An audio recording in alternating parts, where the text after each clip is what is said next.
Hi, my name is Jennifer Ling Datchuk, and I've been working in clay for about 20 years, which feels really strange to say out loud because that's like half my life. I work primarily with the materials of porcelain, hair, and mirrored surfaces to talk about the social, political, and cultural systems that continue to hold women back.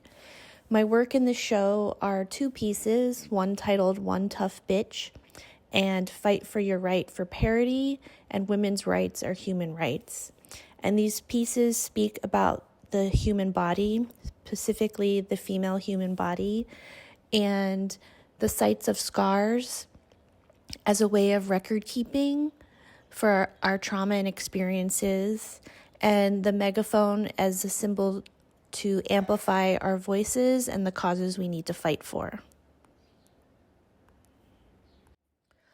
One Tough Bitch is a framed photograph, a documentation of broken porcelain shards aligned and adorned on top of actual scars on my body, primarily located along the abdomen and the torso,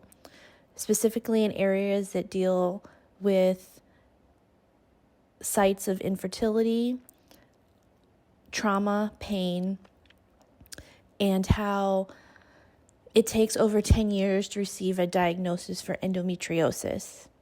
I treat the scars in the same fashion as the idea of kintsugi, the Japanese art of repairing broken ceramics in gold to really show that there's still beauty in the broken, and that even though I'm tired of being tough, that I still find that I wear this toughness as a badge of honor and a form of protection as I navigate the world. Fight for Your Right to Parity and Women's Rights Are Human Rights were made during a residency at the Arts Industry Residency at the John Michael Kohler Art Center and the Kohler Factory in Sheboygan, Wisconsin. I was working on a studio space on the factory floor alongside men making porcelain sinks and toilets on the day when the news broke that Roe versus Wade was overturned. I looked around and realized I was maybe one of two women in that whole factory, and deeply saddened and cried when I saw the news and wondered if anyone around me felt the same way. These megaphones are objects that commemorate the site in which I heard the news and the stored anger and continued frustration over the loss of body autonomy by the appointed Supreme Court justices who lied under oath and said that Roe was precedence.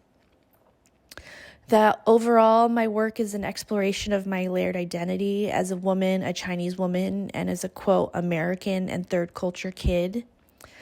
That